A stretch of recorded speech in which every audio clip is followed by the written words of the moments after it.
Good morning, good morning, good morning. It is Thursday, the 9th of July, 2026. My name is Graham Hughes. You're watching Morning Brew on Hughes of the World. I'm the Hughes of the World. How you all doing this morning? I was a bit frisky there on the whole subscribe button. I'll press that again. If you'd like to join the chat this morning, all you need to do is hit the subscribe button, wait for approximately a minute, and you'll be able to add your Bon Mots into the chat. We've got SG in the chat. We've got Martin Harrow. We've got Deers Person Impersonator. One Angry Pagan. Jude the Bearded is in there. Liam and Saz and Alexa. So many cool people in the chat. If you want to be a cool person and join the chat, just subscribe to the channel. So I'm a little bit late getting started today. That's a bit rude, wasn't it? A bit cheeky of me. I just moved Count Binface over there. Little tiny Count Binface. Anyway, so I hope you've had a pleasant couple of days laughing your asses off at Nigel Farage. Just absolutely, just thinking that he's going to this, political stunt. This political stunt that has backfired spectacularly. But first of all, we're going to talk about another colleague of his in the same fucked up, posh, privately educated, pompous, prickish party. The party of people who have never had to clean a toilet. Never, ever in their lives have they had to clean a toilet. They've always had someone to do it for them.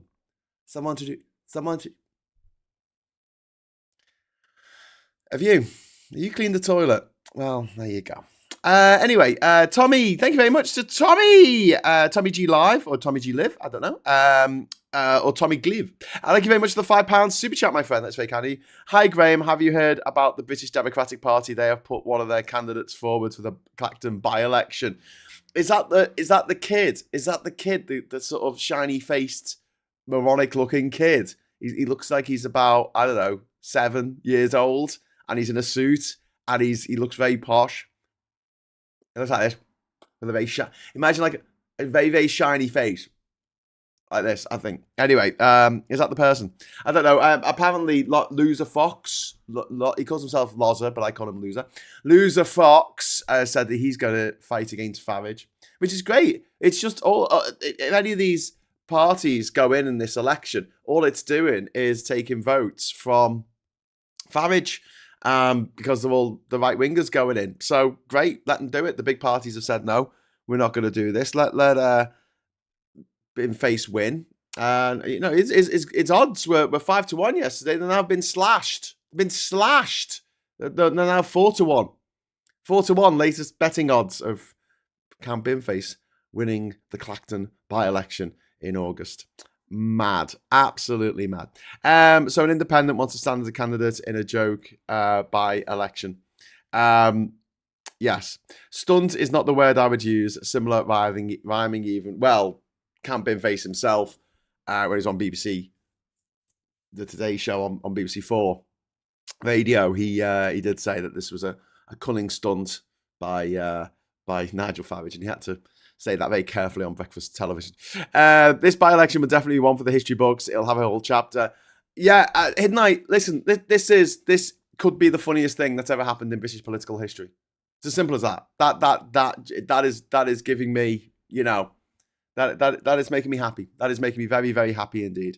We need our Bindependence Day. Go Count Binface. Bindependence Day. I love it.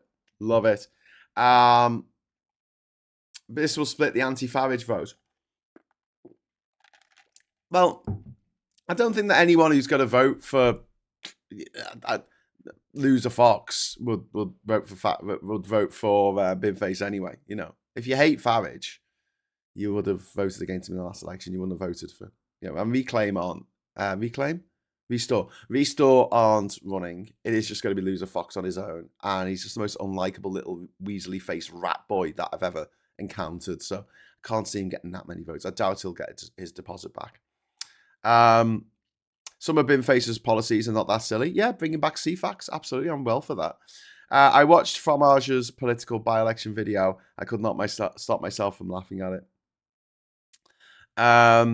Really hoping Al Murray would chuck his hat in the ring again, lol. Well, what, the pub landlord guy? Well, no, I don't want him splitting the vote. I don't want any other comedy people joining. I think the Monster Raven Looney Party are probably going to run a candidate, but I'd rather they didn't. I'd rather it was a straight race between Nigel Farage and Count Binface, the comedy, ridiculous, insane nutter of a joke candidate versus Count Binface. That's what I want to see.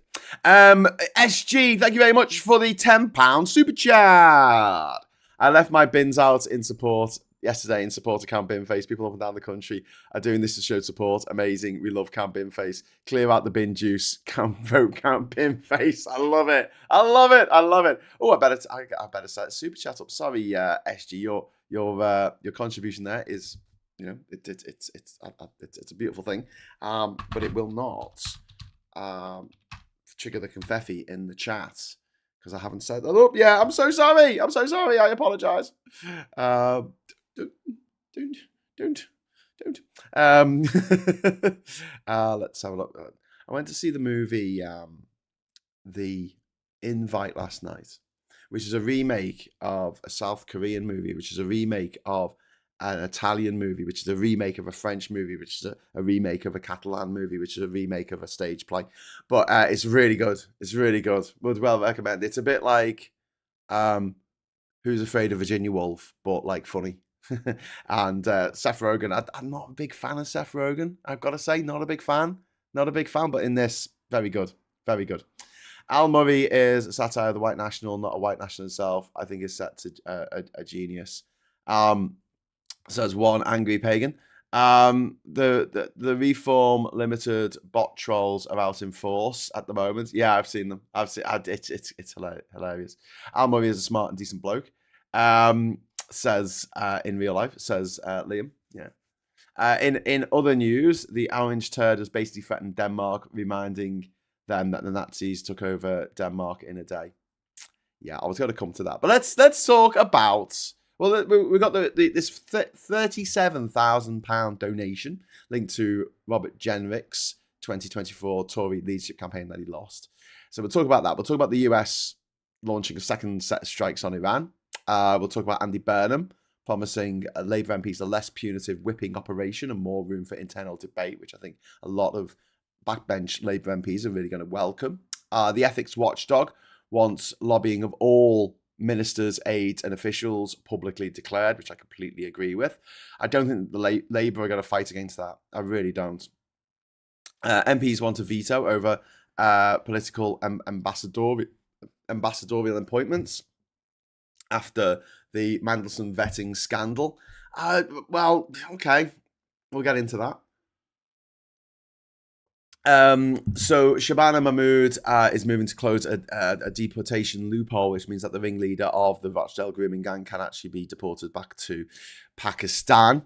So there's going to be a change in the law to get him out. And obviously they've also got to have a chat with Pakistan about this. You can't just put someone on a plane and fire them towards a country that the country doesn't want to let the plane land. You can't force them. So yeah, Trump has ordered preparations to cut off trade with Spain, which is hilarious because I don't know how that's going to work because Spain is part of the largest and most successful trading union in the world, the European Union. So good luck with that. He will fall into the same trap that Muammar Gaddafi, Colonel Gaddafi, fell into in 2011. Well, it was 2010. He decided to put sanctions on Switzerland, and he wasn't going to allow Swiss people to enter his country, and he wasn't allowed Swiss businesses to do any business. But because Switzerland, even though it's not part of the EU, is part of the Schengen zone, he then, expanded the Schengen zone to be the whole of the excluded countries to be include the Schengen zone, right? So that was all the countries in the EU and then some. And as a result of that, the trade went off a cliff, and that happened at the same time that the Arab Spring started in January 2011. And as the economy had gone to shit, the people rose up.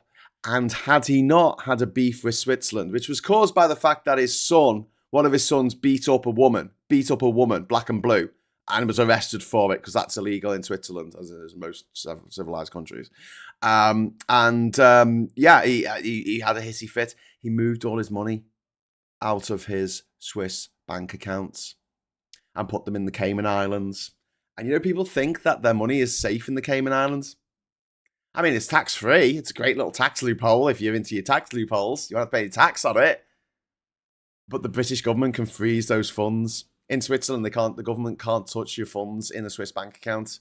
In the Cayman Islands, they can. And David Cameron, at the time, froze Gaddafi's bank account. And this all stemmed from a beef that he had with Switzerland, because Switzerland arrested his son, his grown adult son, for beating up his maid. And as a result of that, he didn't have any money to pay for mercenaries to come from North Africa, all the countries in North Africa, to come to his aid, and he ended up getting beaten to death at the side of the road. Beware of the law of unintended consequences, my friends. Just saying. Hashtag just saying. So yeah, Trump's he's going to cut off all trade with Spain because they wouldn't let his planes land to go and have an illegal war with Iran. Josh, thank you, Josh, for the £2 super chat. It's very kind of you. My mom has a nickname for the ex-MP Nigel Fromage. The ex-MP. It sounds good, doesn't it? Rejoin EU party have already put out a potential by-election alert when the investigation of Farage became public knowledge. They will now have to decide whether they're willing to stand. I'd rather they didn't. In this one, I'd rather people just sat it out, because anyone who would vote for Rejoin would vote for Count Bittenface, and he needs all the votes he can get. I think it's going to be very, very close, and I will just love him to squeak it. I mean, the perfect result in this would be 52-48 to Count Bittenface, wouldn't it? I mean, imagine that, and then Bittenface can say this is an overwhelming landslide majority victory. And those when they interview Count Bittenface, they ask him more probing questions than they do Farage. Also, he gives better, more complete answers. Yeah, that's very true. That's very true. Anyway, and then, yeah. Fucking crazy. Anyway, so we're also going to be talking about the fact that we're having another heat alert now. Across Western Europe, we're going to have some 30 degree days here in the UK, and the ICC investigators. Hang on.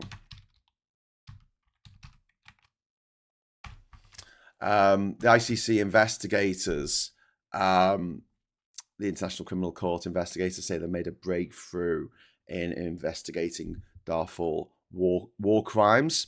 So we'll get into that as well. So let's start the show talking about Jenrick's donation, which has been investigated by the Met Police. The police have launched a formal investigation into donations to a 2024 Conservative leadership campaign. The issue centres on Robert Jenrick's campaign. He was at the time running for Tory leader. He lost, spat his dummy out the pram. Spat his dummy out, threw his toys at the pram, and joined Refuck. There was £100,000 donated through Sport Fitness, and the specific allegation is under scrutiny whether £37,500 of that money originated from Innovoice, which is a US company. Foreign political donations in the UK are banned. It was Spot Fitness. Spot Fitness has no employees. Shell company by the looks of things. Foreign donations to UK political campaigns are banned. This is why Farage has to make such a big thing about how that money he was given by Crystal Harborn, who lives in Thailand, has Thai citizenship, and she has a Thai name, is not a political donation. It's not a political donation. It's a gift. It's a gift. It's a gift. He keeps saying it's a gift. This was a definite political donation. This was, here you go, mate. Here's some money towards your campaign. And it was declared by Jenrick as part of his campaign. Jenrick denies wrongdoing and says he had no contact with the Met over the matter. This was referred to the Met by the Electoral Commission on the 6th of January. Jenrick, a spokesman says that Jenrick and his team complied with electoral law and the donation's permissibility was checked. And I mean, the question is, it is this because he's now Refuck. This lands within the wider story of Refuck adjacent money questions, which is kind of hilarious. Count Binface, the best candidate for Clacton, says Viper Scott. Yeah, absolutely. We might do a little bit of a gallery later on and show all the different memes that have come out for Count Binface. There's been a lot of them. Sarah Davis, Graham's house is 20 degrees. It's on his clock. It is. It's 19. It's 20. It's got up to 20. Look at that. It happened live in real time. I swear if someone gifted me 5 million, I'd have given it back to the community, not stand as an MP. Well, exactly. Binny to Winnie. The bin to win. Thank you very much, Veg Pie, for the £2 super chat. This is the most funniest thing that has happened in British politics since the Tories got their asses handed to them in 2024. And that was the funniest thing since Liz Truss got beaten by her letters. I mean, this surpasses the letters. This completely eclipses the letters. I wouldn't know what to do with 100 grand, let alone 5 million. Oh, I would. I'd make some. I would. I'd start making movies. I'll make some really fucking good movies. If only I had the money, because no one's going to let me. There's no point in waiting for someone to give me permission. Here you go, Greg. Have some of my fabulous wealth. I'm going to invest in you instead of, I don't know, houses in Dartmoor. I'm going to buy more houses in Dartmoor. Saragon says, Lord Such has more style than Binface. You can have it all. Lord Such. No person, no need. I've already done that. Lol. Honest Bob had his donation checked. Once it cleared, he could make all the checks he wanted. Well, yeah. I mean, he is a corrupt politician, Jenrick. He is an absolute degenerate. That's why I call him Robert Degenerate. The biggest crime that I know that he committed was when he helped Richard Desmond, who's the owner of Barely Legal magazine. Barely Legal, where they used to get pictures of like 16-year-olds and get them to get naked, like little 16-year-old kids, and then put them in these magazines and say, oh yeah, they're 18, honestly. It's basically a magazine for paedophiles, like gruesome old men who want to wank themselves silly over teenagers. He used to own that magazine. Barely Legal. That's what it was called. It was called Barely Legal. Yeah. Anyway, so he owned that, and now he's like a Tory grandee. He was the owner of the Express newspaper during the Brexit campaign, because he campaigned for Brexit, because that's the sort of person who makes magazines for paedophiles. That's what you'd expect him to do, I guess, the Epstein class. And he made loads of money, and then he decided to get involved in some property development in Tower Hamlets. And unfortunately, they were changing the rules so that if you were going to do some mad property developments in Tower Hamlets, you'd have to pay a little bit extra in tax. And I mean a little bit. For these people, it's nothing. Do you know what I mean? It's like £13 million. A lot to me, not to you. To the owners of Pedo Mags, probably not as much. And Robert Jenrick sat down with him having dinner and said, oh, do you know that the rules are changing next week about this tax affairs? He said, what? It's changing my tax affairs? Yes, it's changing my tax affairs. So what do I need to do? He said, well, I'll rush it through the House of Commons for you. I'll rush it through Parliament. I'll rush your application to build on this site through Parliament for you to avoid 13 million in tax.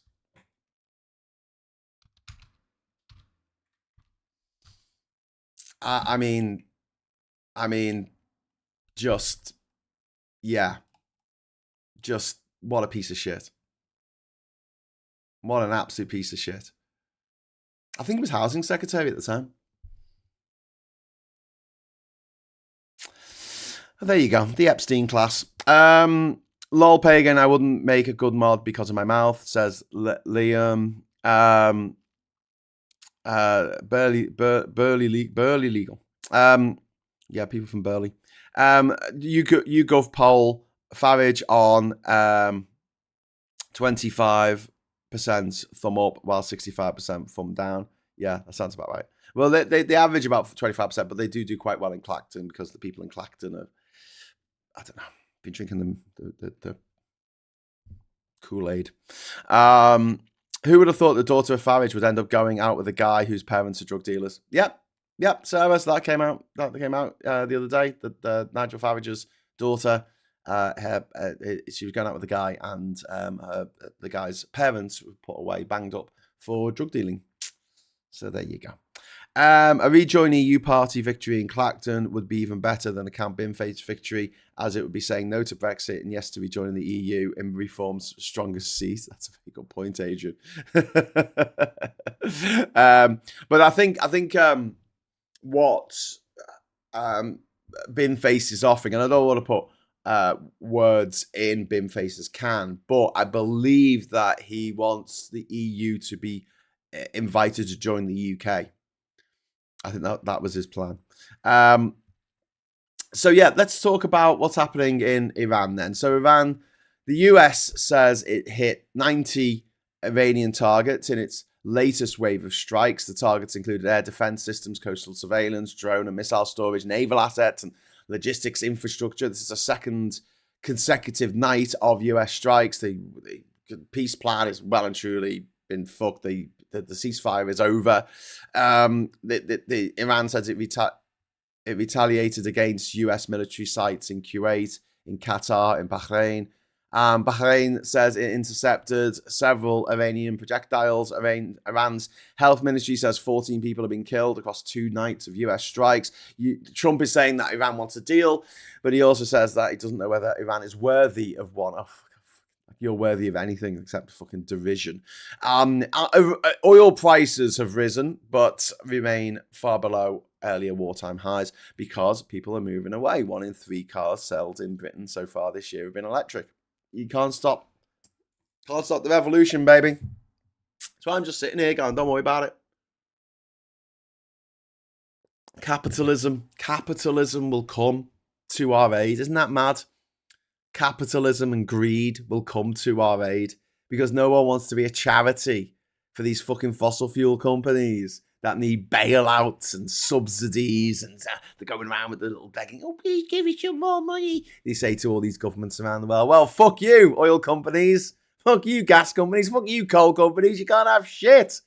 Go, roger yourself to unalivement, you bastards. We've got electric cars, it's fine. We've got wind turbines, it's fine. We've got solar power. We've got nuclear modulators. Well, they're called little nuclear things. We've got nuclear mods in the chat. Modular reactors, that's what they're called. Modulators. What the hell is wrong with me this morning? We don't need you. We don't need you anymore. So the fact that a fifth of the world's energy moves through the Strait of Hormuz, we can find that energy elsewhere, mate. It just comes from the sun, and we don't have to leave it. We don't have to leave that sunlight buried under the ground for millions of years before we dig it up and burn it. Kevin, hello. Decided to subscribe. This is a great channel, right up my street. Thanks, Kevin. Kevin. Next to get the Runcorn MP out of Parliament because she's a rich bitch from Cheshire and not representative of my town, Runcorn. Yeah, she's privately educated, Sarah Puchin.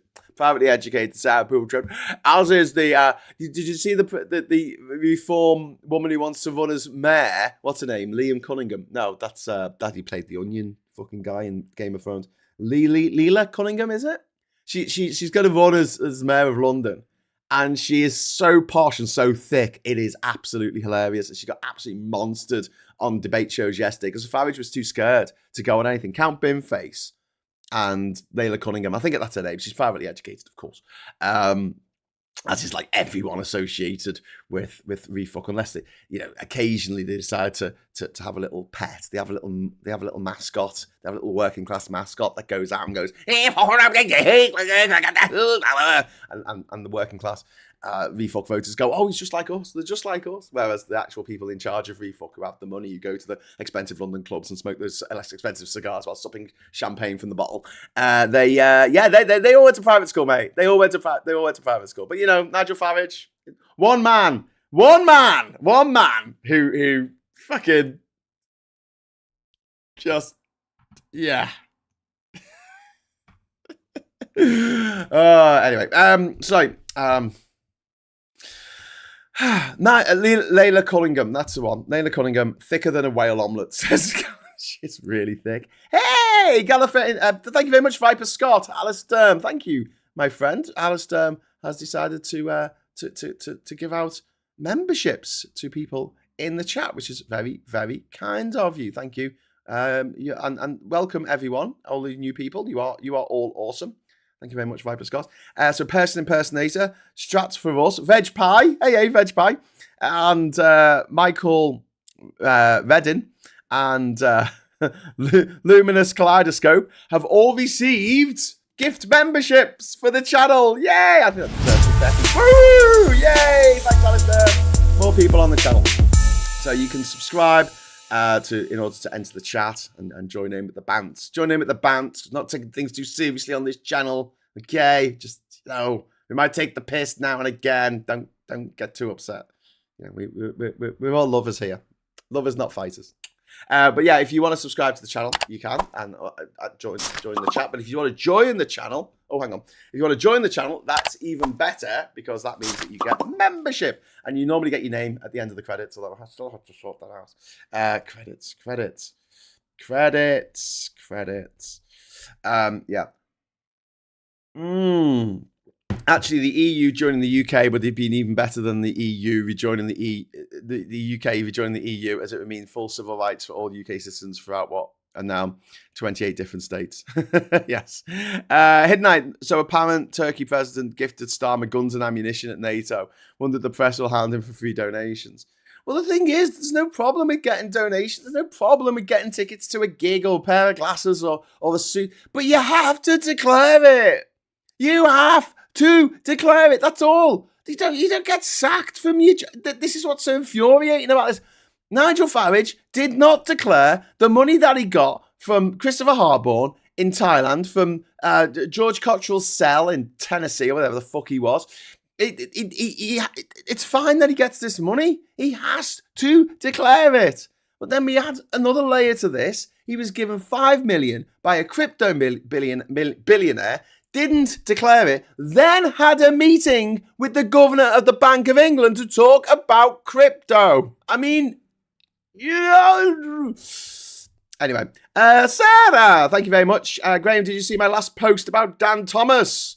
No, I didn't, Sarah. Sorry. I will check that out. I will check it out. Thank you very much for the super chat. Power to the people. Graham Price has been a member for 31 months. That reminds me, free member chat. Woo! Fantastic. And also, if you become a member of the channel, you join the channel, you can join our Discord server. And soon I'll be launching my WhatsApp group when they allow me to just use my username, which is at Graham David Hughes. If you want to try and find me. If you use that, you should be able to. I'm Graham David Hughes on everything now, on every platform. It's the same name, except for Twitter, which I don't use anymore, which is at every country. But I think that account's been suspended a long time ago. I don't even know it's there anymore. Let's have a look. Twitter.com / at every country. Let's have a look. Sorry. Graham Hughes has left the building. There you go. Let's have a look. Well, actually, no, my post is still up. It's called Graham Hughes has left the building now. But yeah. Do you know what? I actually had to abandon my original account, which was the Odyssey Exp. The Odyssey, when I was on the Odyssey Expedition, which I started that in 2008. Yeah, it's not called that anymore. What do I change the name to? Anyway, I'm not going to bother finding it. But yeah, my last message on Twitter was, it's over 2 years ago. When someone threw Milkshake and Nigel Farage, and I said, "Cheer up, Nige. It could be worse. When your hero Oswald Mosley came to Liverpool, my great granddad threw a brick at the cunt."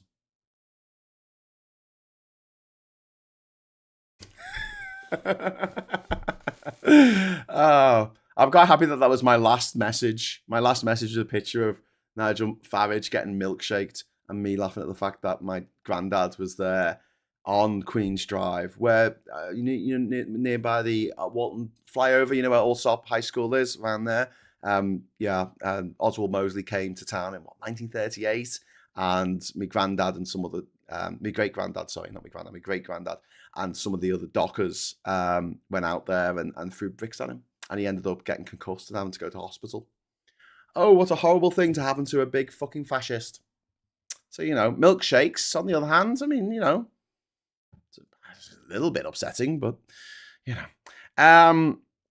Also, slight copy. Slightly off topic, says a Hidden Ice.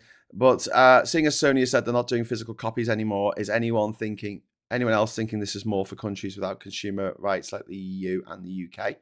Well, I mean, you're never going to own anything. You're never going to own anything. You're never going to have anything that you can pass on to your children or your grandchildren that you actually own. There's no physical goods. It's just going to be trinkets, I think.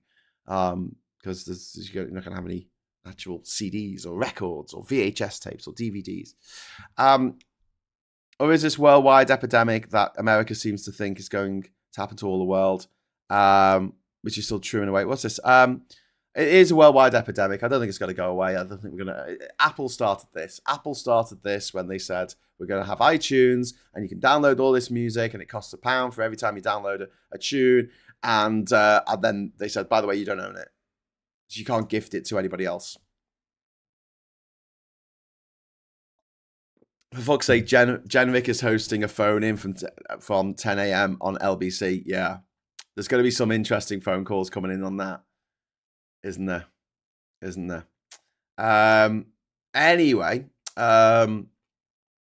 let's Kevin, sorry man. I just lost my 92-year-old father about 6 weeks ago, and he absolutely hated Nigel Farage and called him a cunt. Oh well, Kevin, I'm sorry for your loss, man. But you know that your dad sounds like an awesome person, and had the right idea when it comes to Nigel Farage. So yeah, moving on to the next. Well, I was going to just mention about Trump. I was talking about Trump, wasn't I? About Iran. You know, Straits of Hormuz is closed again. Nacho, not a chance. Hormuz opens, yeah. So I don't really know what he's going to do with this. He's Anyway, I think it's just going to be a forever war. By the way, the private eye arrived yesterday. I should show you this. It's got Nigel Farage on the front. I put my fingers over his face. He's so fucking ugly. And it says here, where's your lolly, Nigel? Because he's got it. And then it says he's going into meltdown, and then this down here. It says it's not a scoop, it's flake news. Flake news. So moving on, we've got Burnham. We didn't burn him. Andy Burnham has written to Labour MPs promising not to use party discipline to stifle debate. He says the Whip's office should not operate as a punishment machine. So at the moment, just to explain, there's a Whip's office. They tell the MPs whether it's a one-line whip, a two-line whip, a three-line whip. So a one-line whip, if you happen to be in the House of Commons, please come and vote, right? On this particular issue. It's a two-line whip, a bit more serious. If you're in the vicinity, if you've got to come back into Parliament and vote, right? Three-line whip, you've got to come from anywhere you are in the country, drop what you're doing, get your worthless hide down to Westminster and vote the way that the leader of your party wants you to vote. And if you don't vote that, then you get the whip taken away from you, which means that you don't get any of the perks that you normally get from being part of a big political party. You become an independent, essentially, while the whip is suspended. So you don't get the same people working for you because they're working for Labour. So you can lose people working for you. You lose members of your staff. There's a lot of perks that they can take away if you don't vote their way. And I think it is monstrous that these Labour leaders over years have used three-line whips to force their MPs to vote for things that those MPs find, morally repugnant. So famously, the previous leader of Labour used a three-line whip to vote with the Conservatives to activate Article 50 to initiate our departure from the European Union within 24 months without putting anything in there to no amendments, no provisions, no provisos, no safeguards, no backstops for European citizens living here, EU citizens living in the UK, or UK citizens living in the EU. Three-line whip. Three-line whip, my friends. What kind of fucking arsehole would do something like that? What kind of... And obviously, there were a bunch of MPs that got the whip suspended after the election in 2024 because they voted for as SNP amendment to the King's Speech, and the SNP were like, "Yay, thank you for your votes," and it was about relieving the two-child benefit cap, which Labour wanted to do. Labour had it in their manifesto; they were going to do it. However, it did say that they were going to do it when the economic situation allowed them to do it, because I think all politicians now, from now on, are going to be looking, and this includes Andy Burnham, and they'll be looking at what happened to what's her name, Liz Truss, where she made a load of unfunded tax cuts, and we all saw how that ended. Anyway, so yeah, the pitch that Andy's making is that he wants a far more open internal culture after the Starmer period and the period that came before it. He's also promising a broader cabinet with a more collaborative approach to policy making, and this could genuinely mean that he might go for having people from other political parties, which is fine, in the cabinet, which I would welcome. I would rather have them inside the tent pissing out than outside the tent pissing in, especially when you've got Greens. Okay, you want to do green stuff? Okay, we'll put you in the department. We'll put you in the Green Department, in the Department of Environmental Affairs, whatever it's called. Sorted. I think the Whip's office should be consigned to dustbin. It has no place in modern politics. Also, I'd like to see remote voting brought in to allow MPs to vote from constituency. I don't know about the remote voting thing. Yeah, I can make an argument for it, but there's not many assemblies around the world that actually do that. They tend to need people there in person, because it's bad enough that a lot of MPs don't know what they're fucking voting for when they're in the House of Commons. Never mind, like sitting at home and then they get a beep on the phone and they're like, okay, and they press a button and that gives them the vote. I think it would encourage laziness to channel my inner Jacob Rees-Mogg. It would make them lazy, I think. But as far as the Whip's office is concerned, I think it has uses in terms of party discipline, in that not party discipline maybe, but party admin, like getting everything together, getting all the votes that they need, working out how many votes they can get, getting MPs on side, etc., etc. I think that's really important. And the reason why the Whips have developed in such a way is because for a long time, MPs were basically had to be bribed. They had to be bribed to do what the government wanted them to do. They were like, well, if you do this, we'll give you 10 parsnips. And they were like, fucking 10 parsnips? I want 20 parsnips. And they were like, okay then. And we'll throw in a carrot and a turnip.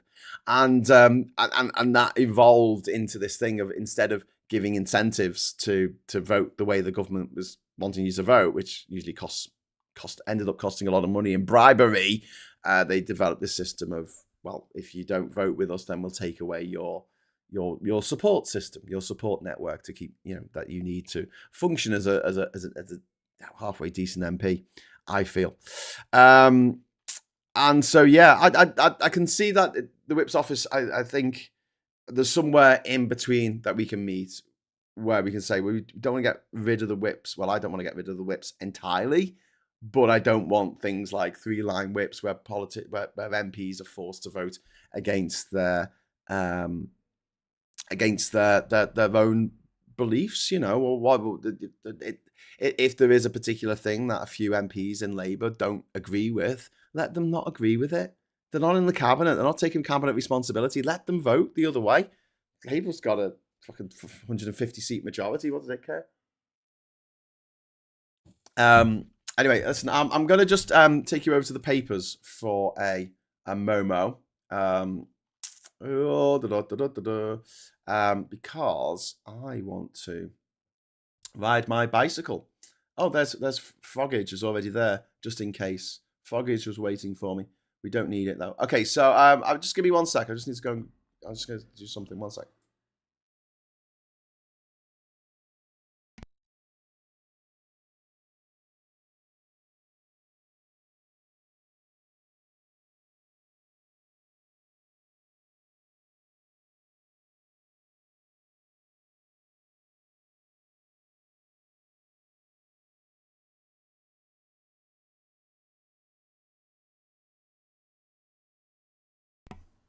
Okay, coming back. Oh, hello. What happened there? Hey, right. Sorry, I just had to. Sorry, the TV wasn't getting a signal. It was really fucking me off. So I plugged it in with the cable. Hopefully, it'll work now. Hopefully, I don't know what the bloody hell's wrong with it. I just keep seeing it out the corner of my eye, and it's annoying me. Thought we might get some cherries this year. But the birds had other ideas. Well, you're keeping the birds fed. That's good. That's good. Doing your bit. You're doing your bit. I better get my skates on, which is going to, slow me down already to make it difficult to drive.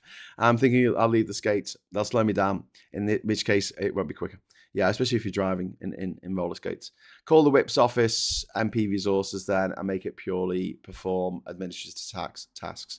Well, yeah, I mean, no, I do think there is a place for sitting down with MPs and talking through their problems. But at the moment, it's like they knock on the door, fucking vote this way, right? And there's no argument. Whereas this would be more of a sit down, have a chat. We want you to vote this way. Well, I don't really want to. Okay, well, here's why we should do it. So, yeah, like the persuaders. Call it the office of persuasion.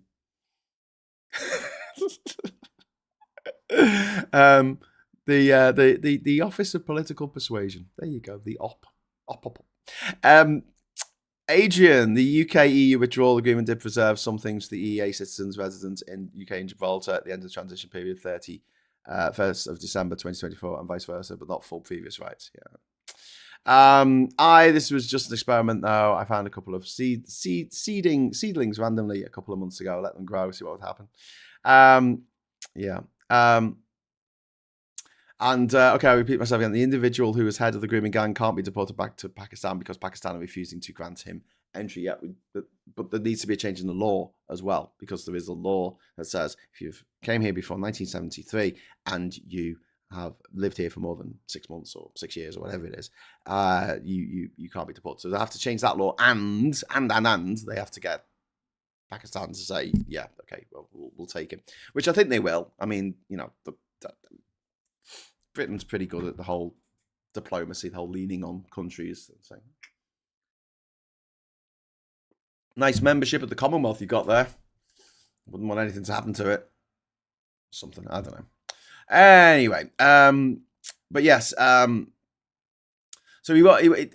Burnham also wants a more collaborative approach to policymaking. He also wants ministers to engage more directly with MPs and spend more time in Parliament. The message is aimed at calming MPs before the leadership transition. And this is a direct contrast with Starmer's control-heavy party management. The risk for Burnham is looser discipline can look healthier, but it also can create problems in the long run if you get a group of MPs who constantly block what the government want to do. However, like I say, I mean, Labour's got such a huge majority, and it's like, a lot of the stuff that they want to do, a lot of the MPs do support it. So yeah, this helps sell Burnham as a real big reset. He's setting out a stall to really, really change things. So MPs will see the change, we'll see the change, and it's not just to set a new face on the same machine, So that should be interesting. Veg Pie says, "Oh boy, thank you, Alistair, for the gifted membership." Oh, that's cool. That's very, very cool. In Oz, they like to drive barefoot. Yeah, they do. Bloody hobbits. Hid Knight says, "I remember if I wanted to share my game with my mates, I had to take my console and games over to the house or vice versa. So this whole going digital isn't a huge deal, but a big deal nonetheless." Yeah, I get that. I remember, taking your consoles and game. If you wanted to play two-player Doom in 1994, you had to get your mate to come round with his they didn't have laptops, with his fucking desktop PC and a monitor, a CRT monitor, and a keyboard and a mouse, and set it all up in the same room as your computer, and use a serial cable. Was it a serial or parallel cable? One of the two, to connect the two. To play Doom against each other, play two-player Doom. Wow. Repurpose Epstein's Island as a dumping ground for criminals no country wants in their borders. We could send both Frogface and the leader of the grooming gangs there. Not a bad idea. I wouldn't send them to Epstein Island, though. I'll send them somewhere much shitter. South Georgia Island. There you go. Anyway. Okay, so the ethics watchdog wants all lobbying of ministers, aides, and officials publicly declared. The proposed register would show who is lobbying, what they are lobbying about, and how the contact happened. This would include informal contact, digital contact, and lobbying outside formal meetings. The review says the current system only captures a small share of lobbying activity. It's called lobbying because it was you'd be in the lobby outside the House of Commons, and when MPs came out, you would talk to them as they walked to the bar, as they walked to the pub, and that is why it's called lobbying. It was literally people in the lobby outside Parliament, the House of Commons. I mean, the whole thing. They were in the Palace of Westminster, but it was outside the House of Commons, and they would be in the lobby, so they were called lobbyists because they were hanging out in the lobby. The review says the current system only gets like a tiny percentage of all the lobbying activity that's going on, and it's designed to close gaps around special advisors, senior officials, WhatsApp contacts, and informal access.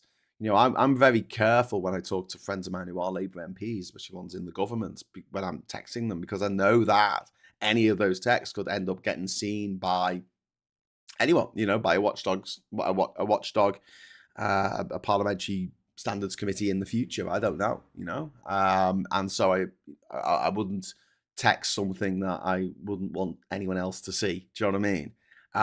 But I'm not lobbying my mates. You know what I mean? Well, I kind of like them to do more for trans rights, but I'm not a paid lobbyist for the oil companies. Why is Trump on the fucking screen again? He's constantly on the screen, this guy.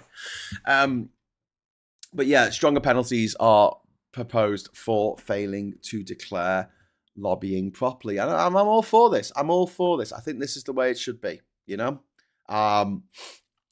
current system lets too much influence happen out of sight. Formal meetings are only one route into to get the government's ear, and the real question is whether the next government actually legislates or just praises transparency in theory, or whether once Andy Burnham gets in, he does this. He said, look, we're going to reappraise the whip system, we're going to have number 10 North, and we're going to make it so that any lobbying at all has to be declared.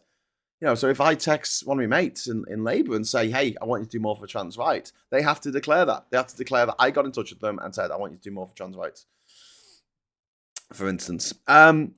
So yeah, this links quite neatly with the wider political stories that are going on now about money, access, influence, criminality. All turning up together. So let's make it transparent. Let's make it transparent. I want to know who's paying MPs for what, who's giving them stuff. Not to sack them, not to say, oh, you shouldn't have taken that gift. I mean, up to a certain amount, I don't mind. But 5 million's too much. 5 million is way too much. It's way too much, especially if you're a crypto billionaire and then the person that you gave 5 million to has a meeting with the governor of the Bank of England to talk about crypto. Can you do that? Can you wangle a meeting with the governor of the Bank of England? No. Viper Scott, thank you very much for the $2 super chat for Diz's confetti fix. And Viper then says, confetti time. Thank you so much. I will do this for you now. 1, 2, 3, confetti! That's the second confetti hit that we've had today, triggered by Viper Scott. So thank you very much. We'll get a Boba Fetty going next, I think. There you go. The topless female joggers. Oh my gosh. Anyway, so where was I? Yeah. Also, when we're talking about MPs getting a bit more power, the parliamentary committee says that political ambassadorial appointments should be subject to a veto by MPs. This recommendation follows the Peter Mandelson appointment scandal. And the committee has criticised the handling and the vetting and the lack of transparency, and it says that the appointments should not be announced before security vetting is complete. The report also criticised poor record keeping in the Foreign Office in Downing Street, and the broader point is that politically convenient appointments should not overturn security concerns. So I'm surprised the papers aren't crowing about the EHRC guidance. Surely they're proud of the victory over the horrid transers and the new era of clarity it heralds. Well, this is the thing. This is the horrible thing at the heart of it all. They don't actually care. They couldn't give a toss. They couldn't give a toss about women's toilets. They couldn't give a toss about women's rights and women's spaces and all that bullshit. Women's sports. You got people who've never watched a women's football ever going on about how important women's sports is. And then just so close to the heart. Have you ever watched any of it now? Do you watch the women's tennis at Wimbledon now? Don't watch the women, just watch the men. But yeah, they don't care. They don't care. They just don't give a fuck. It's just that they'll move on to the next culture war bullshit that they want to come up with. And unfortunately, trans people are being left in the fucking wreckage from the absolute wrecking ball that has been the last 10 years of anti-trans bullshit being out in the media. Someone worked it out, didn't they? How many anti-trans stories are in the tabloids and the newspapers over the last few years? It was like 17,000. It was like worked out to like 3 a day or something fucking crazy. Like just absolutely bonkers. And then they got what they wanted. Like, okay, we'll move on to the next target. They're such fucking low lives. They're such fucking scum. People who write for these fucking rags. People who work for them. Puddinator, Graham, I'll tax MPs 100% on anything gifted by lobbyists. If it's not money and just some item, they'll need to pay for the value of it up front. Failure to declare will cause a by-election and prevent running. Yeah, don't see why not. I just want to know. It's legalized bribery in the US. That is very true. It is legalized bribery in the US. Can't argue with that. Bonnie Tyler's died. What? Oh no! I know she was ill. What a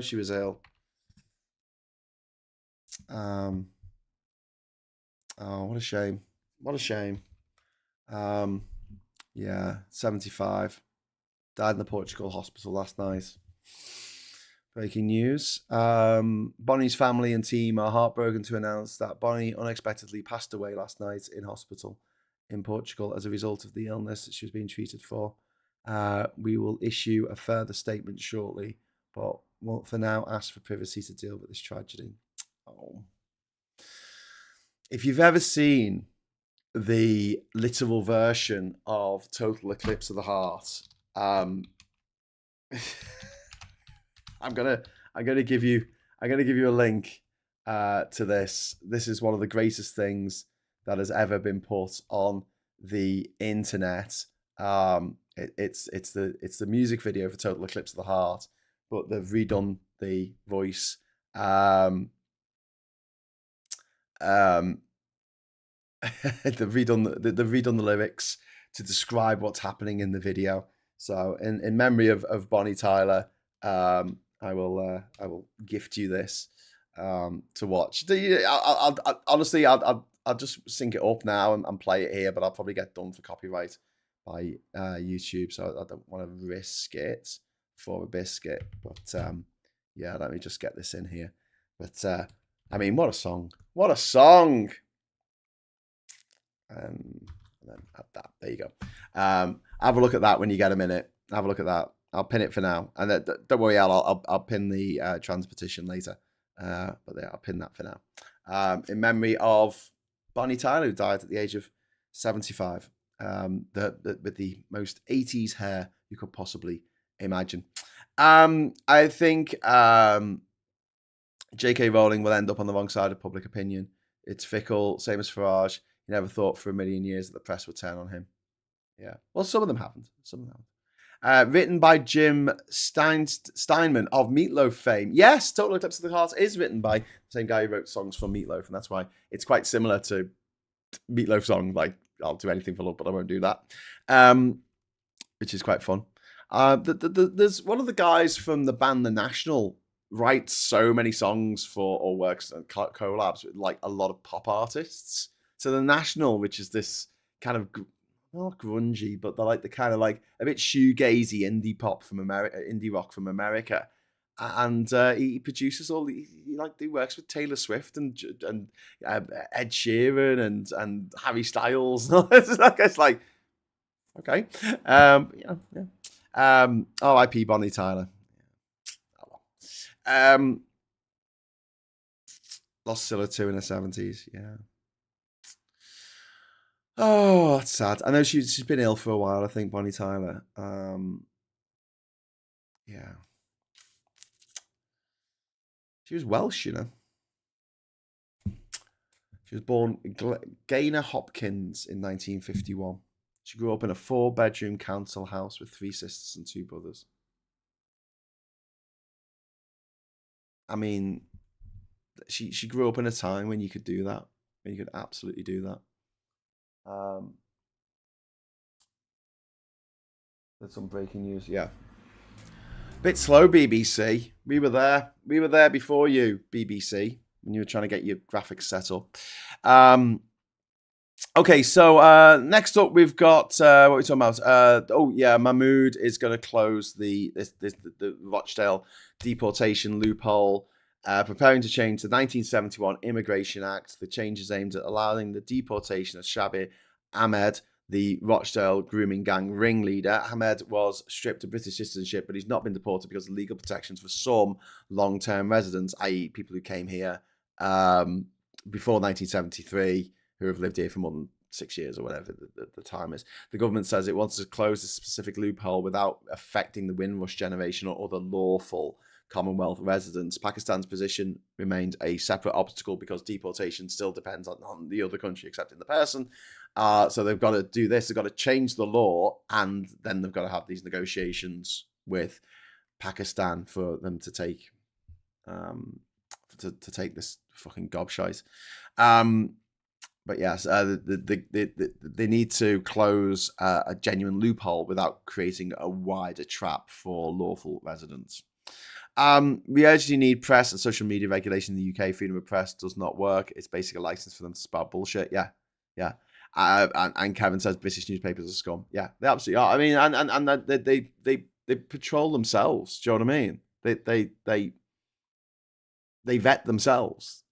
You know, it's not independent. The authority looking into what they're up to, it's not independent. It's run by the newspapers themselves. It's all right. We'll keep an eye on ourselves.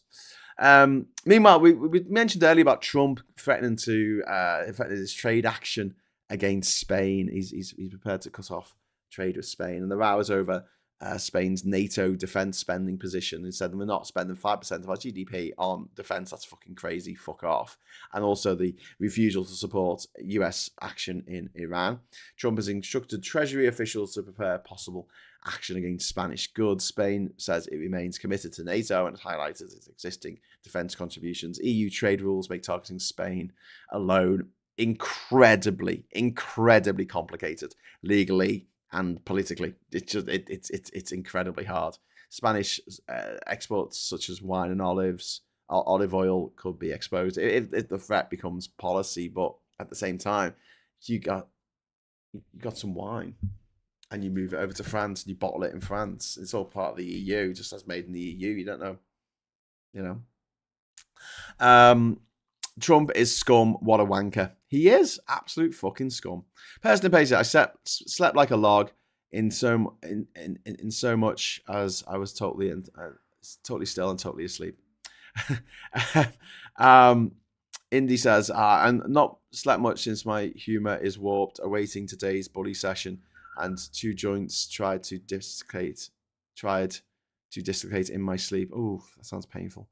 Will Farage quit before the election if it looks like he will lose, says Hastings Boy.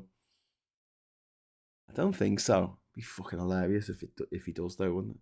It'd be absolutely hilarious if he does. I don't think he will.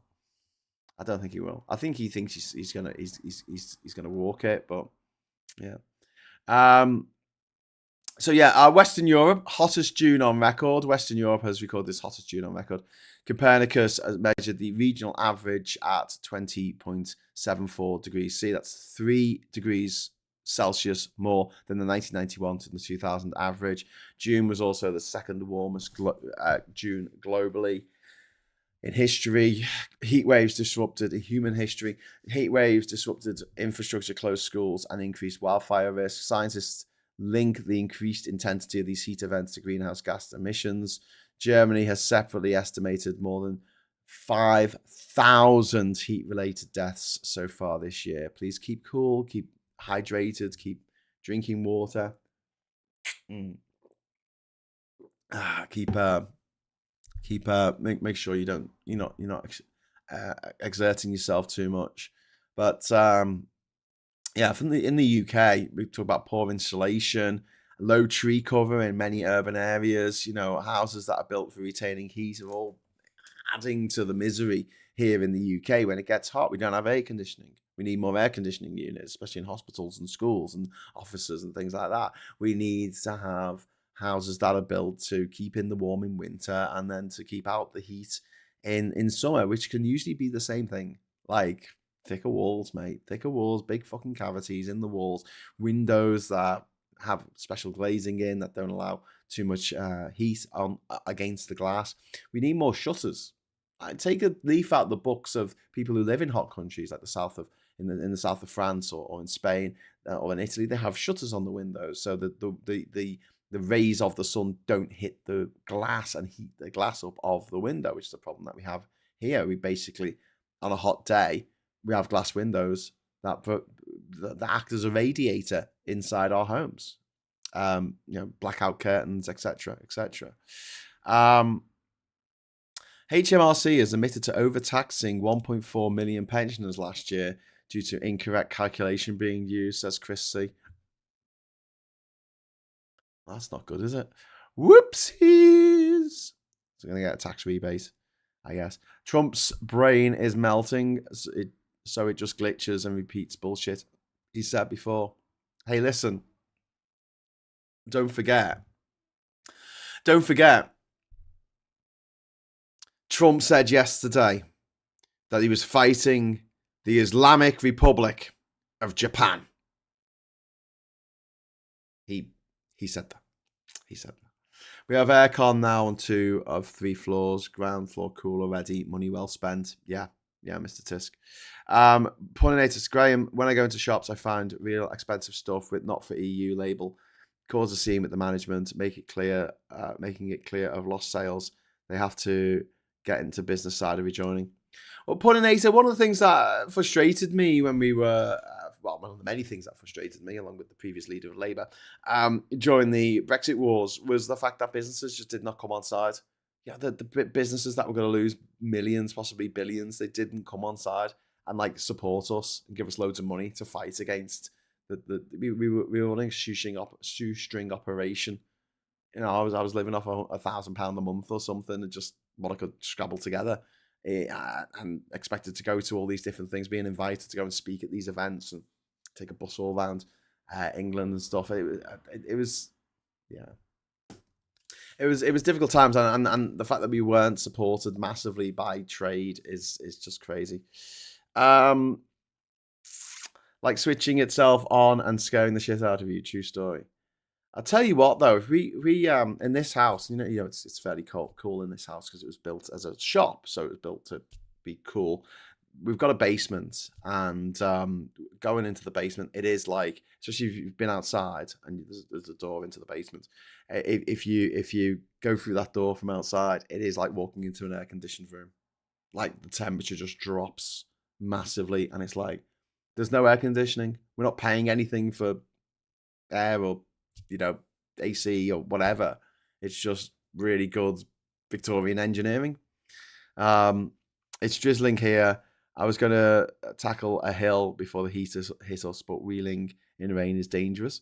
Phil over on Different Bias referred to the Fails headline supporting Farage as picking up a turd by the clean end. It's very good. Any news about Mitch McConnell? Schrodinger's McConnell. Well, he's apparently fucking brain dead, and they're just keeping him alive on a machine in order to not have to have a special election before the midterms. which is really fucking grim. Really fucking grim. There's Mandelson and Starmer chilling out together, having a big smile. Open the loft hatch if you have one. Let the heat escape past the insulation. That's a good idea. My sister had a Furby that accidentally ended up in the bath. Honest, it wasn't me. I hated Furbies because they looked like they were going to be soft and they weren't. They were hard. They were like fluffy but hard, like hard plastic inside. Yeah. I guess I'll go get bullied alone. Oh, Indie Duck, what's happening? What's happening? It's drizzling here. Wheeling in rain is dangerous. Oh, I hope you're all right, Indie Duck. Hope you're all right. Death was waiting too long for Trump. He moved to Mitch and realised it was a huge mistake. Says tonight.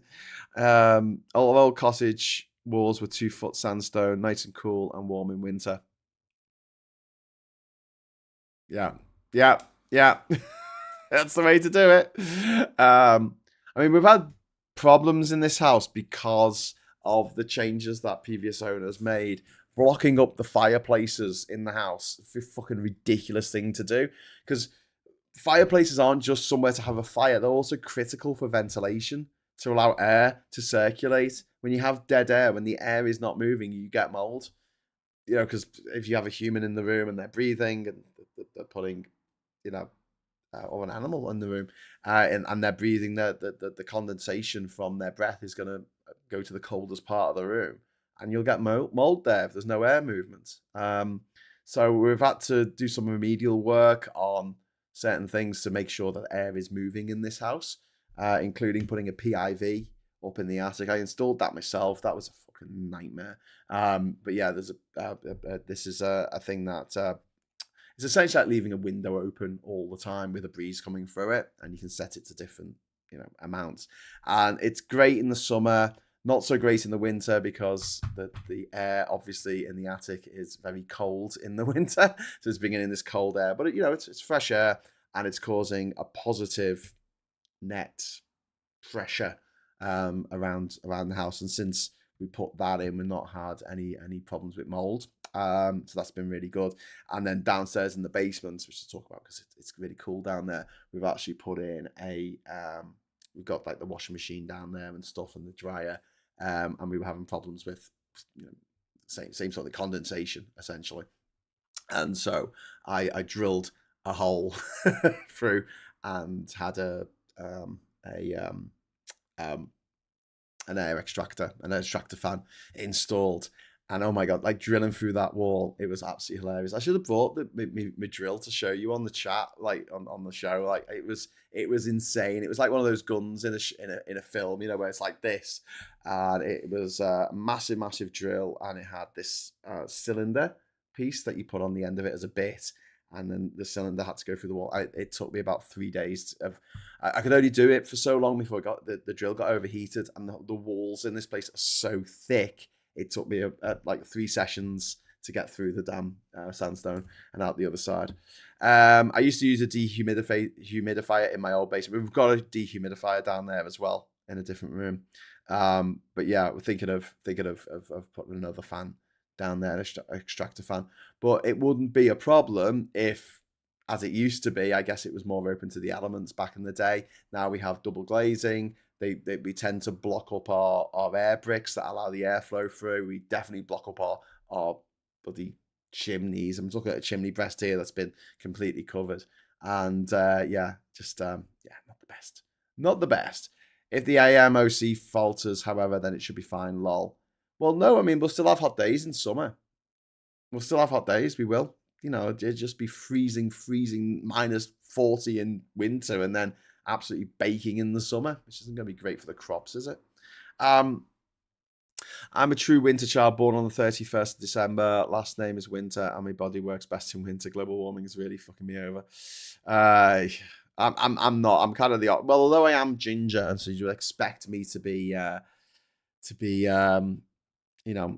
running around having a great time in the cold and not in the sun. I much prefer being warm. I can't do anything when I'm cold. I can't. I just can't. My brain doesn't work. I just get really, really, really cold, especially in this old house. Drilling through our walls was insane, but sandstone wasn't so bad. Yeah, yeah. Well, there was when we had a plumber come round and he had to do some work moving our washing machine downstairs, and he had to drill through Victorian brick. It was a party wall, and it was made of Victorian brick. And Victorian brick, I think it gets even harder over time. And he actually broke a drill bit trying to go through it, trying to go through this Victoria brick. But I was born on the last day of winter. It was February 28th. Depending on how you measure it, but I should say like first of March. Let's make it nice and easy. 1st of March. Let's say that's the beginning of spring. But yeah, I'm very much of the opinion that if I had a choice between spending the rest of my days in a hot country or a cold country, I'll pick the hot country every time. I'd rather be cold than warm. At least I can do something about being cold. Yeah, I get that. Kate, my sister, used to have some really annoying toys and pets, like the hamster. She had that would run all night on a squeaky wheel. Oh God, the squeaky wheel sound all night. That's horrific. Gingers, they walk amongst us. Yeah. Well, I mean, I wouldn't choose the hot country if I wasn't allowed to wear a hat. If they said you can go to the hot country, but you can't wear a hat, I'll say okay, we'll have the cold one then. But I can't wear my hat in the cold country either because my ears get cold. Yeah, AMOC is looking shaky for sure. Pagan. Oh yeah, we don't know what's going to happen, but it's probably not going to be good. Back onto the news. The ICC investigators, the International Criminal Court investigators, have said they made a breakthrough in Darfur war crimes investigations. The evidence relates to atrocities in places like Al Ghanina and Al Fashar. Allegations include executions, sexual violence, and attacks on non-Arab communities. UN experts have described some of the RSF, the rebel militant group, militia group, some RSF actions as bearing signs of genocide. This was a group of mercenaries that was paid by the government to fuck shit up, and then they decided to declare war on the government, so the government's going out, but the government troops are committing crimes, the RSF are committing crimes.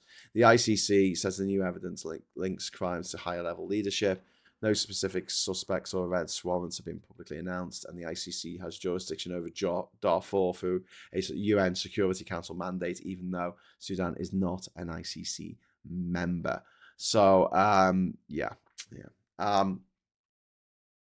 Also, there's another story about the UK government and EDF, the French nuclear power company, have agreed to keep Sizewell B. Well, actually, no, EDF are just power, aren't they? Not necessarily nuclear, but yeah, power company. Electricity company, EDF, have agreed to keep Sizewell B nuclear power station running until 2055. The EDF and so it's got a 20-year extension. They're extending the life of Sizewell B in Suffolk by 20 years. The plan was for it to stop in 2035, but now it's going to run until 2055.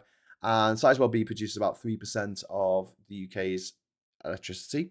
And the deal includes uses a contract for difference model, giving EDF a guaranteed price of £70.50 per megawatt hour from April 2035 to March 2055.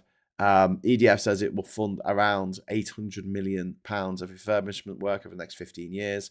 The government says the extension will help power around 2.5 million homes and reduce exposure to fossil fuel price volatility.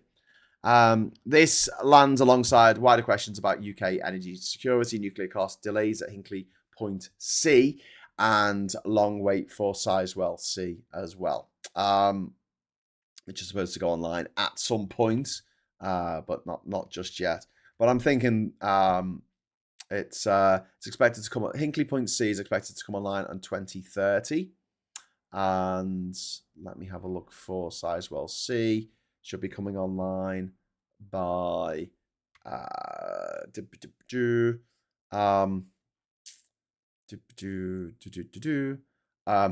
hell.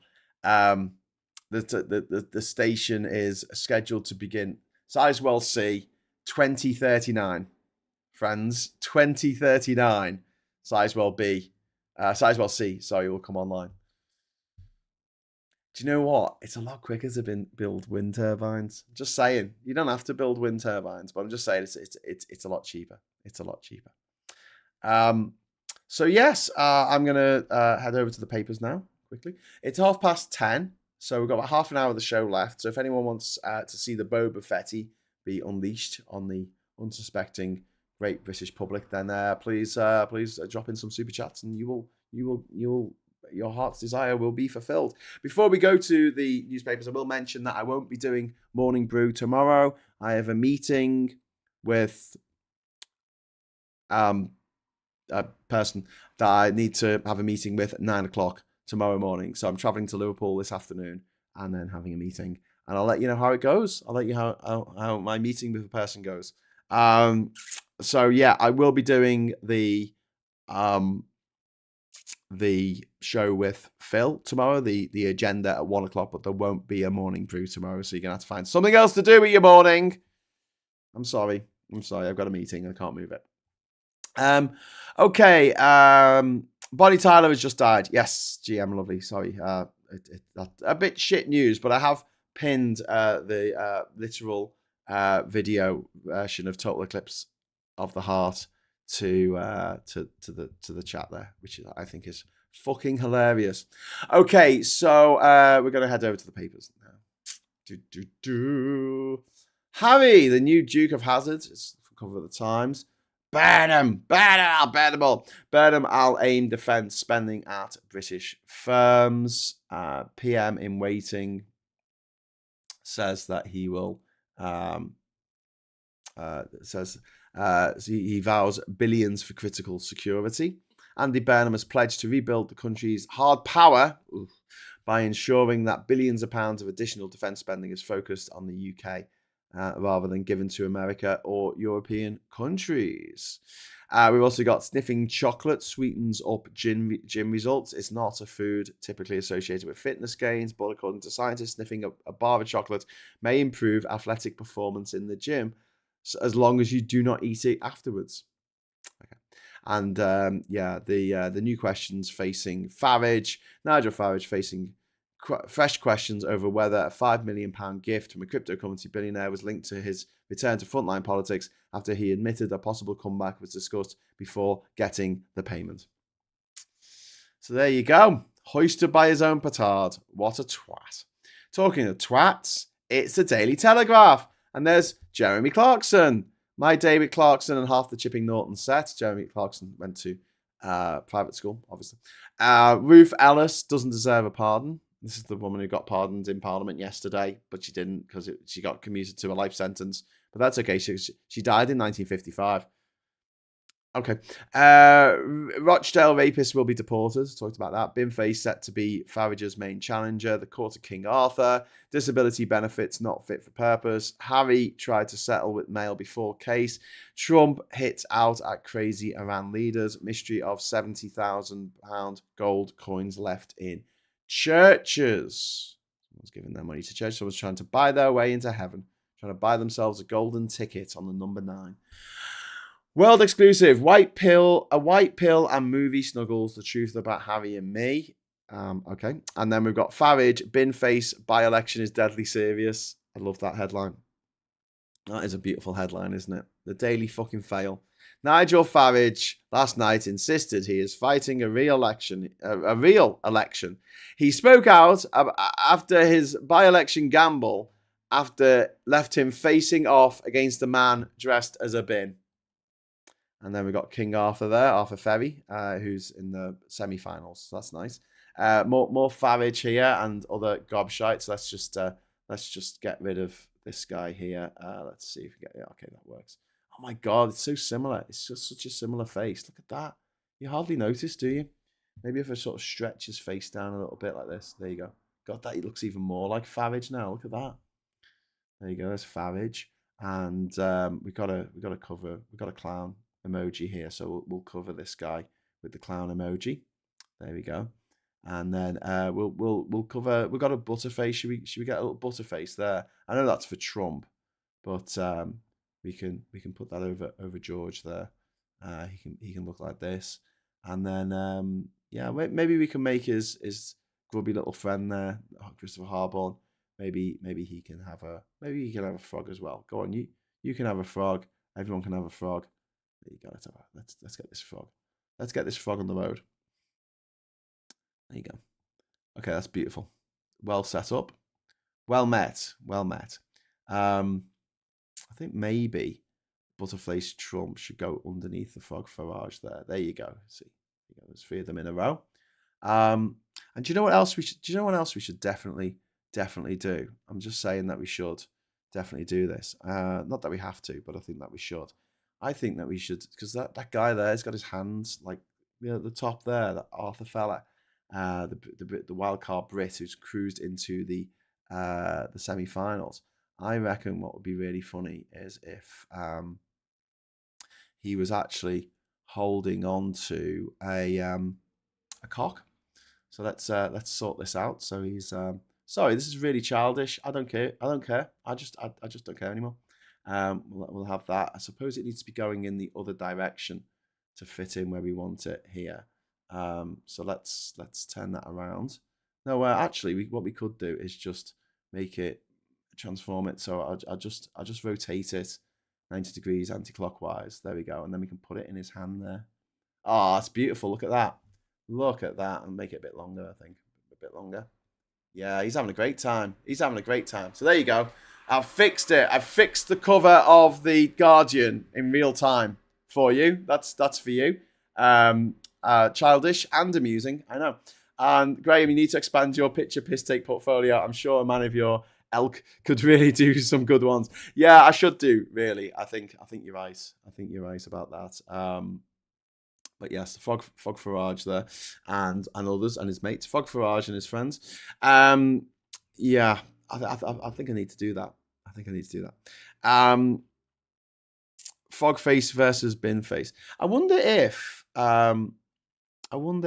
I can do this where I go text, right? I go text, okay, and then I could add my text, and if I go to there and type in poo, right, and then go like this. It doesn't appear. No, it doesn't appear. There's nothing that appears. That's really rubbish. Okay. Sorry, I was just seeing if I could use the text maker on this app to make a picture of the poo. Hang on, let me write this down. Poo emoji. So I'll add a poo emoji there as well. Anyway, so I need to read the title of I need to read the headline here. Revealed more reform transactions worth millions reported to crime agency. Bankers raise potential money laundering concerns involving senior party figures. A host of transactions involving Refuck UK's most senior figures and donations to the party caused bankers to report potential money laundering concerns to the National Crime Agency. A government investigation has found. On Tuesday, The Guardian revealed that the undisclosed £5 million gift provided to the Reform leader Nigel Farage by a cryptocurrency billionaire shortly before the 2024 general election was reported to the National Crime Agency, the NCA. It can now be revealed that separately banking staff judged that transfers of funds ... to be continued. Can't read anymore. Harborn has a zombie face. He does, doesn't he? Zombie face. Okay, I'll get onto this. Trump hits out at NATO and then hails the love from his leaders. An erratic and sometimes irascible, I don't know what that means, Donald Trump said he felt tremendous love from Western leaders at the NATO summit. What the fuck are you talking about? You mad old cock. What the fuck are you on about, you absolute fool? You absolute dickhead. I do despair sometimes that people vote for the most stupid people to have ever walked the face of this earth. Do you know what I mean? Like, I really do despair. But then they read stuff like the fucking Daily Telegraph. What do you expect? What do you expect? People read, the Express. The Express. Farage, Labour and Tories running scared.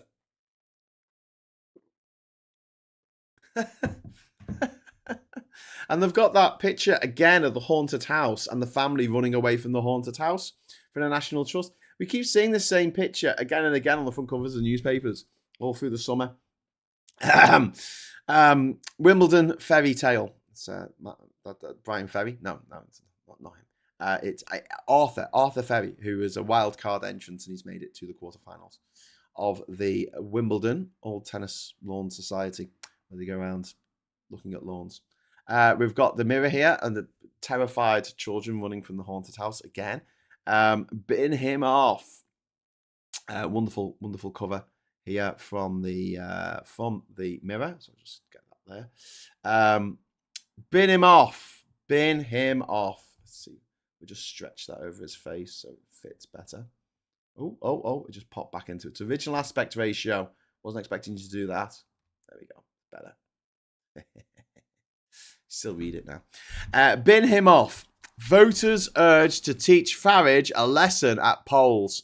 Reform boss mocked after quit stunt backfires. Voters are being urged to throw Nigel Farage's political career in their bin in the Clacton by-election. The refuck leader quit as an MP and forced a poll in his constituency in the face of a probe into his finances.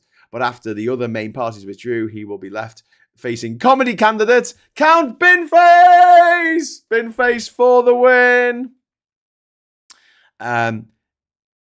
Irascible. I've never heard that word before. That's a new word for me. I've learned a new word today. It means bad-tempered. I don't know how to say it, but there you go. Marmite-scented candle. Marmite-scented candles. That sounds awesome. I'll have that. Who doesn't want some Marmite-scented candles? Oh, that'd be so nice. The wonderful, wonderful smell of the black stuff that's scraped off the bottom of a real ale barrel. Once the ale has been sorted. Once we got all the ale, it's all good. It's all good. It's all good. So yeah. Okay, so we're gonna move on now to the next paper, which is, let me have a check for you because I don't want to show you Nigel Farage. I'd rather you not have to see him. We've got the I coming up next. I'm gonna leave something till the end. I'm gonna leave the FT till the end because I think I want to end on a high. Do you know what I mean? I want to end on a high. And this has got to be seen to be believed. But yeah, police launch investigation into £37,500 donation to Robert Jenrick campaign. Scotland Yard is now investigating a political donation made to Jenrick's campaign to become Conservative leader. The I paper learns. Investigation centres on claims that £37,500 came from a foreign donor, which is a big no-no. A big no-no. But any donations coming to this channel is entirely acceptable, even if you are living in America or in Norway or in Finland or I don't know, Australia. It's fine. You can chuck some money in, and maybe if you're very lucky, you might unleash Boba Fett from the what's it called, the Sarlacc pit. For fuck's sake, we have to look at Flump and Frogface every day. This timeline sucks and blows. Well, Diz. They wonder why. Fertility has gone off a cliff. And it's because every morning we get on our phones to see what's happened in the news, and we have to see the ugliest people that have ever been spawned on this planet. The ugliest motherfuckers. And we have to see them. You know, that's not natural. That's not natural. You know? That's not the normal way of things. You normally don't have to look at some ugly fucking minger every fucking day. Do you know what I mean? You might look at someone that you fancy, someone that you love, your partner. You might look at your kids who are, good-looking kids because they're yours, Share some of your physical traits. But you don't have to look at some gobshite from 17,000 miles away who is just has a face like a fucking mangled arse. It's putting people off. You see that in the morning. Women, You know, they slam shut. They slam shut. They do. You know, you think that the Atacama Desert is the driest place on earth? It's not. It's not, my friend. The driest place on earth is between a woman's legs after she's just looked at a picture of Nigel Farage or Donald Trump. Anyway, Jenrick. Count Binface faces costume ban if he beats Farage. He won't be able to wear his costume in Parliament. We've made a joke about this already. Oil price surge as Trump ends ceasefire and calls Iran scum. Nothing if not mercurial. Nothing if not mercurial. So that's the cover of the I newspaper, the cover of the Metro newspaper, the Metropolitan newspaper. Metropolitan means mother city. So when you get on the Metro, it means mother.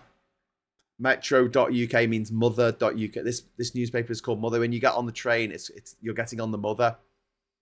Fun fact. Trump tears peace hopes into pieces.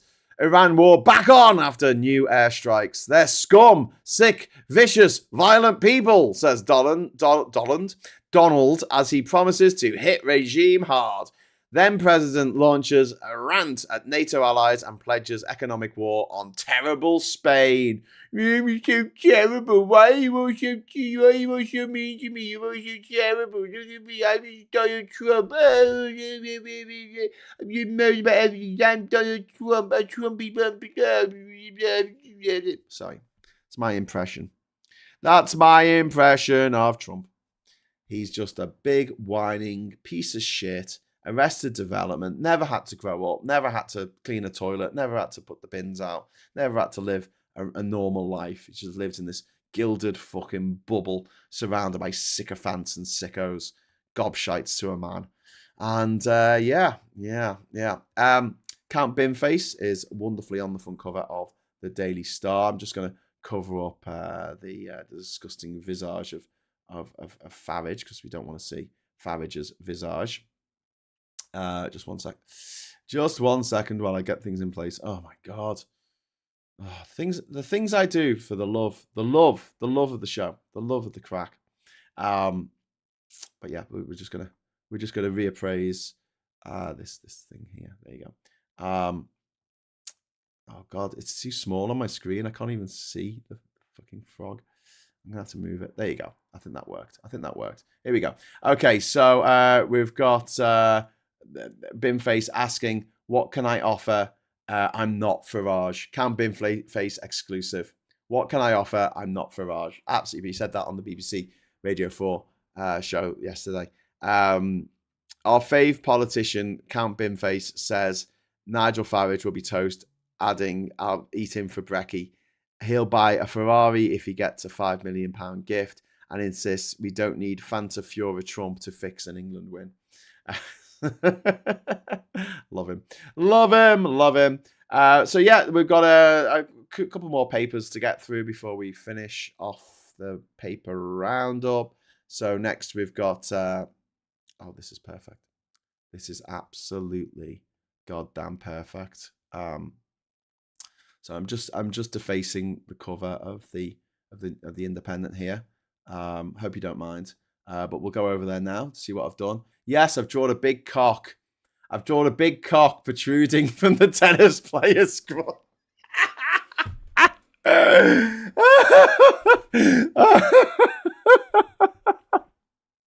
I'm sorry. I just find it funny. I know I shouldn't, but come on, graffiti. It's hilarious. Yes, come join us for the serious news. Trump tears up Iran ceasefire as bombing resumes. US president launches extraordinary tirade at NATO summit, calling Tehran leaders scum and warning, I don't want to deal with them anymore. Just hours after the biggest wave of attacks since signing fragile peace deal. But there you go. So I hope you enjoyed the cock. Everyone in the chat is just like, what the fuck, Graham? It's not that big. It's big enough. It's big enough to be funny. That was the point. It was just having a laugh. Come on. Can't take it. Someone yesterday on Facebook was like, British politics isn't being taken seriously anymore, and complaining about the fact that we have these the stupidness of everything that's going on. But at the same time, I'm just thinking, I kind of like this. I kind of like what's happening with politics at the moment. I kind of like laughing at it, the ridiculousness of it. Yeah.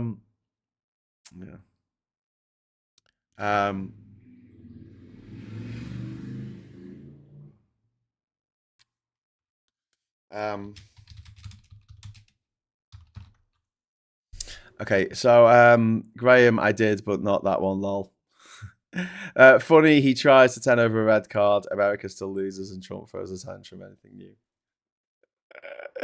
It was absolutely hilarious to see America get absolutely battered by an actual good team, and all these American pundits on, these wannabe pundits on TikTok saying, "We're gonna win this World Cup thing. We're gonna win this World Cup," and I'm like, "No, you're not. You're totally not." I never trust anyone who says fave without cringing themselves inside out. I say fave. I say fave all the time. That's very mean. I'm going to cry now. You were my fave person until you said that.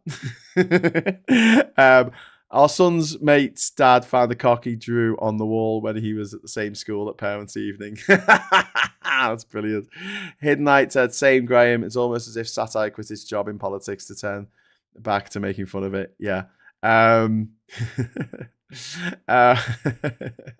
Shame he hasn't called his spaceship small boats. Surprised Trump has screech, "You will respect my authority!" And like Cartman from South Park, yeah.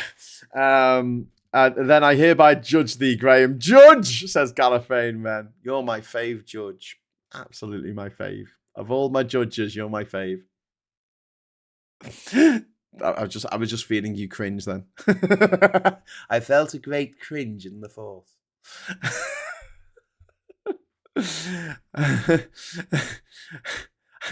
As though someone did something very cringeworthy and millions of voices crying out because they've just broken their backs because they cringe so hard.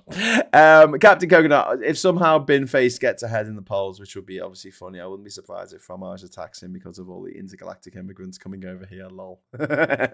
Yes. What can I say? But yes. Did anyone leave Graham in direct sunlight for too long, says Steve. That explains everything. It explains everything. My dad recently asked by his doctor if he had a stroke. He said only our pussy. Oh my god.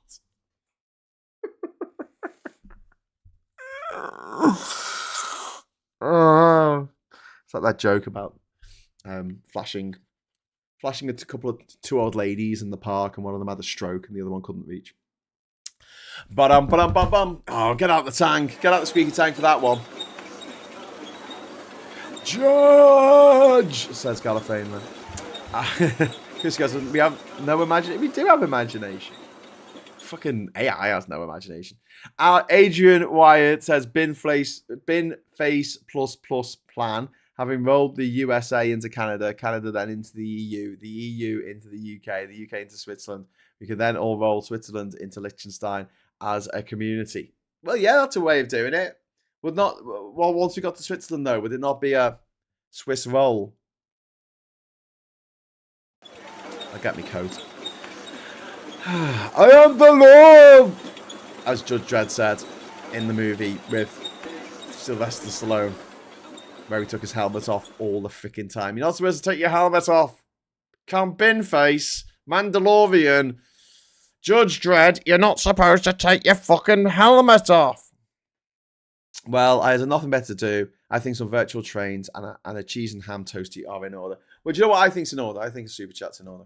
So what I'm going to do is I'm going to cancel this Confetti goal, and then I'm going to start a new goal, and it's going to be one super chat. This don't make me beg.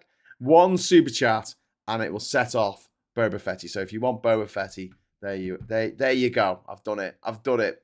Cheese and ham. Don't make me hungry. You won't like me when I'm hungry.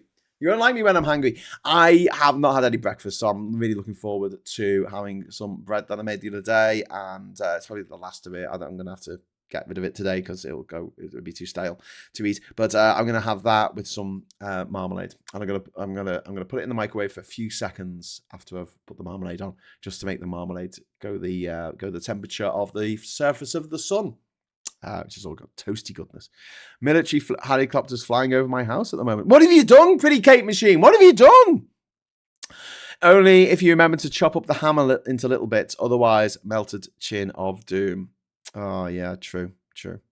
2000 AD. I am the law. For Swiss roll, says Martin Harrow. Completes the £2 super chat goal, which means that I am free and easy to press the magic Boba Fett button and unleash Boba Fett onto the world. 3, 2, 1. Boba Fett! I'm a Boba Fett! I'm a Boba Fett! I'm Mr. Boba Fett! Woo, woo, woo, woo, woo, woo, woo. Hey! How you doing? Oh, Puddinator! Beg you, fool. Beg our saviour. Count Binface! Binface for the win! For the win! Release the boba. Also, the boba shops missed out on the Star Wars boba cups. What, you mean the bubble tea? I love bubble tea. It's fine. You can try new things. It's good. Den says, Chris, men always think cocks are way more attractive than they are and love looking at them. Think of men who send dick pics. Most women don't want to see that, even straight women. Yes. I like what I think it's Crichton. Is it Crichton when he becomes human in Red Dwarf and he's got a cock and he says, well, last chicken in the shop, look. Last chicken in the shop. Oh yeah. Don't worry. A cartoon cock is okay. But men who send unsolicited pictures of their cocks to women are fucking fucked in the head. It's the same as Flash. The same as people getting the cock out on the bus or something, or in a park or on the beach. Just fuck off. Just fuck off. And horrible old men in the changing rooms in the gym or in the swimming pool, where they'll purposely get naked in front of everyone. They're like, look at my dick, everyone. Look at my dick. Ah! Everyone else is using the cubicles like a normal person. Look at my dick. Just pathetic. It's just something that men do that no one wants to see. Thank you very much. Put it away. Oh God, Crichton is double Polaroid. I was just thinking of that. He's got the two Polaroids. He's got these two Polaroids. He's trying to make sense of it, and then he puts them together, one on top of each other. He's like, great joke. My sis deals with unwanted dick pics by reporting it as not child images to the authorities. Yeah. That was it. Bubble tea. I was thinking of the boba balls made from tapioca starch. Boba tea would make a good bubble tea name for a Star Wars menu. It would, because they are boba. I mean, that's what they put in bubble tea. They're the bubbles. Donald Trump is gay, says Ken. Yeah, he absolutely is. His favourite song is YMCA.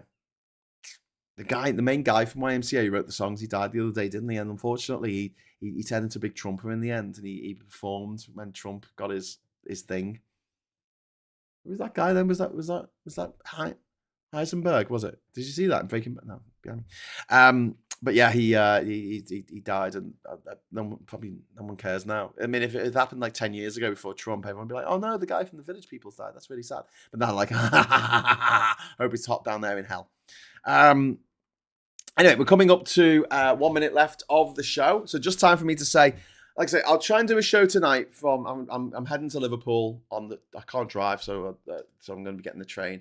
It's a ridiculous amount of money. Just before we go, do you want to have a guess at how much a return ticket is? Please don't look it up. Just have a guess. Durham to Liverpool, return ticket on the train. Off-peak return ticket, not first class, just an off-peak return ticket. Have a guess in the chat now. Just give us some numbers. Give us some numbers of what you think it might be. But yeah, I'm getting the train to Liverpool. I'll be there this evening. I might try and do a show tonight, maybe with our friend Mike Dix. And then tomorrow morning, there's going to be no morning brew tomorrow morning. I won't see you tomorrow morning. I've got a meeting with someone. 150 quid. Not quite 150 quid. Puddinator, 70 quid. No, right out. £2, 20p. No, 80 quid, £30, £140. Too much. £100. That's the closest so far. Kevin has got it. 95 return. 210. £1,000. £1,000. No. 5 million. 5 million says, yeah, that's what the gift was for Nigel Farage, just so he could get the fucking train. 50 quid. Yeah, Dillian, I think if it was 50 quid, that would be a bit too much. It was £111. From Durham to Liverpool. £111. I've spent a week in Spain for less than that. There you go, Puddinator, £110.99. Puddinator, probably just looked that up. Pretend you're under 18 trains are well cheap. I think that the fare for me to Liverpool should be a tenner each way. But yeah. 2 groats and an oxen, says Sky Flash. Some magic beans. Anyway, right, I'm going to make my toast that I've been fantasizing about. I'm going to be so sad if I get to my toast, if I get to my bread and it's got mold on it, because it's homemade, so it's got the preservatives in it, so it only lasts for a couple of days. I'll be so sad because I'm really looking forward to this bread. And if I can't have it, I will cry. So go past Runcorn Station, I'll get my cock out, says Kevin. Please don't. It's a crime. I don't know if I'm going via Runcorn. I don't think I am. I'll be going via Warrington, I think. Anyway, but yeah, so it's a 3-hour journey, and it costs £111,000. But that's more than I sometimes earn in a week. I hope this meeting is worth it. Anyway, right. Thank you very much for watching. You're all amazing and beautiful and awesome people. Have a great rest of the day. I might see you later. So do us a favor. Give us a like on the way out. Always remember to like the videos on this channel. Subscribe if you're not already subscribed, because it's always fun to join in the chat and have a laugh. Hit the bell notification icon. So if I do a show tonight, you will be notified. Otherwise, if I don't do a show tonight, I won't be doing morning brew in the morning. I should see you tomorrow at 1 o'clock. Me and Phil Morehouse for the agenda. And we're going to be breaking down all the shit with this by-election in Clacton and all the permutations and what might happen and going through all that. And hopefully it'll be pretty fucking hilarious. And while Phil is talking, I'll be sure to just be putting up images of all of the hilarious memes that have been flying around over the last couple of days. Get arrested. You're saying live in Liverpool, free transport. That's a good plan, Andy. Hey, and before I go, don't forget, check out Total Eclipse of the Heart, literal video version. There's a link in it there in the chat, wherever the chat is appearing for you. Have a look at that. Bonnie Tyler, RIP. And until we meet again, thank you so much for watching. Hello, good evening, welcome, and goodbye.